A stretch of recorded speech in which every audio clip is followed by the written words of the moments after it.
Today on Pro Church Daily, we're talking about how to finally see real change in your church. Well, hey there, and welcome to Pro Church Daily. This is the show where in 10 minutes or less, you'll get your daily dose of tips and tactics to help your church share the message of Jesus while we navigate the biggest communication shift we have seen in the last 500 years. I'm your host, Alex Mills. I'm joined as always by the boss man, it's Brady Shearer, and today we're talking about how to finally see real change in your church.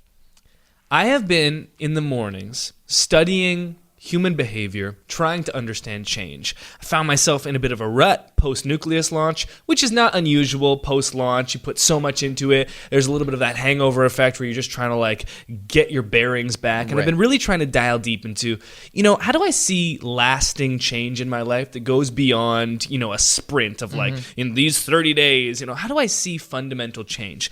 And what I've been learning is, firstly, I knew this already, but it's always good to revisit. Humans are predisposed to reject change in all its forms. Oh, yeah. We like comfort, we like familiar, and so change feels like, an accosting of what we know and love, and it's something that we're predisposed to reject. So you're already going to be swimming upstream, working against the current, insert any metaphor that shows conflict in there. When given the choice, you and I, and every listener, viewer of Pro Church Daily right now, when we're given the choice, we will choose, or be predisposed to choose, what is comfortable and familiar over what is discomfortable and what is unfamiliar, even if we know that new uncomfortable thing is what's better for us. Yeah. We still don't want to choose it. And so knowing this, I'm trying to figure out what's the best way to see change. And what I've been learning through neuroscience and some of the books that I've been reading, one of the best ways to see change in your own life, but also in this case, how to see real change in your own church, is the simple idea of necessity.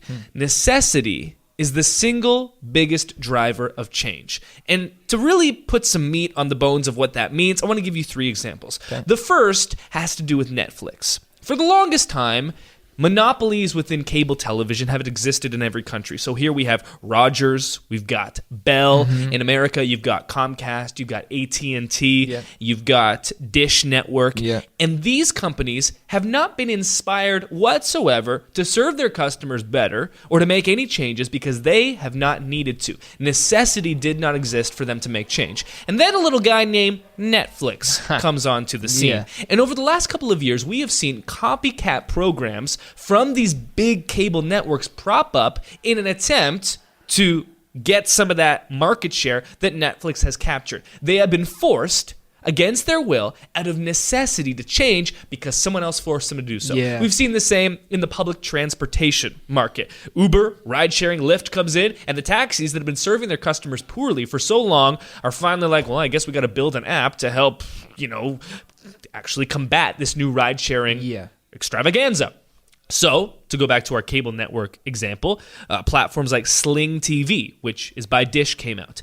Direct Now TV by AT&T. Both of those were in America. Here in Canada, we saw Show Me from Rogers that has since gone out of business because they could not compete. And Crave TV, which is by one of our big companies called Bell. And again, these were all started out of necessity to compete with Netflix. These markets knew that they weren't serving their customers in the way that they necessarily wanted.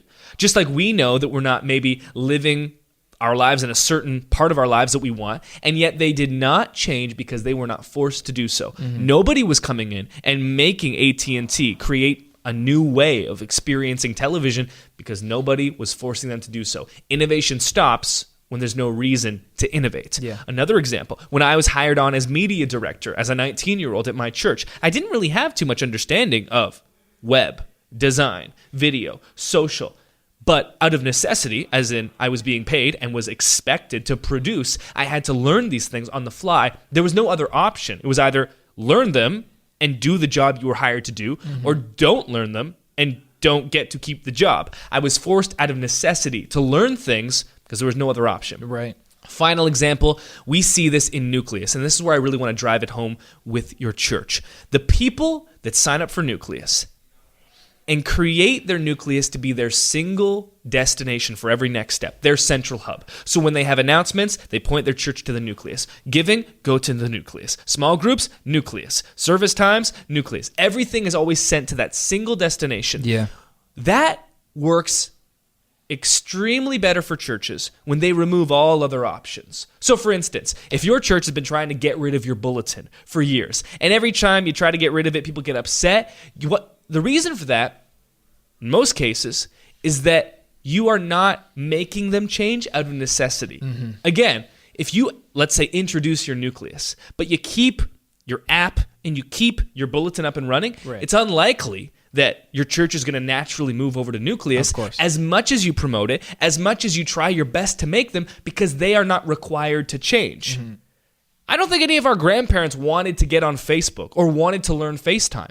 They got on those platforms because it was necessity for them to actually talk to their grandkids. Similarly, if you want your church to make a change, but you're not forcing that change to happen, especially when you look at this in a group idea, like it's hard enough to make one person to change. Now you're trying to change a whole culture. You have to force that change through necessity. The people that succeed with Nucleus get rid of their bulletins, get rid of their apps, and say, we now use Nucleus for signups in every single next step. And there's a week or two, and we hear this from people that are using Nucleus. There's a week or two, we're like, I don't know, people were a little bit off with this week, I don't know. And then we see them post like a week later, oh my gosh, we saw more signups this week than we've ever seen before. Every automated process that we set up through Nucleus fired automatically. It was so much easier. It took a couple weeks, and now everyone gets it, and it's on fire because it was forced to happen. But when you maintain those other options, it's so much harder. Think about if you're trying to make some diet change. You're like, I'm going to eat healthy, but my cupboards are still filled with gummies and chips. It is so much easier to avoid the gummies and chips when it's just lettuce in your cupboard. When you throw those things out. Look, there's something in church where I think just inherently we're resistant to change. We get comfortable in the process of how we've done church, our environment, what it's looked like. And we have this tendency to, and maybe I'll speak for myself, but we have this tendency to get comfortable and then stay stagnant. But you've said this before, and I love this, and I've been living by this. If you want your church to look like something it's never looked like before, you have to do something you've never done before. And so for us in our church context, we've started to make some changes over the last handful of years when we started involving some younger people in leadership and kind of just making some transitions. And there's a lot of friction in that change sometimes. It's not comfortable, and it's kind of a messy process, especially when, a lot of the people who are involved in the church, and this can be specific to smaller church contexts, but a lot of the people involved in the church were around when it was founded, and so they have more of an investment in what is, and as opposed to what is going to be. And for us, when we've made changes and people have asked, why are we changing these things? We've said all of our changes are always founded in the needs of our community. So as we've seen the needs of our community shift, as culture does, as time does, we've had to adapt with it and evolve with it. We've changed according to what our community needs. And so that's been our necessity for us. And I think that's helpful for church leadership when you're going to know when you need to change. Don't change for the sake of change, but you're going to know when to change because you're so connected with your community, the people who make up your church. When you see their needs changing, when you see that they're spending more time online now than they are interacting with hard copy paper things, you're going to have to evolve with that. That's where your necessity is. It's in the needs of your community, and that's what's going to inspire your change.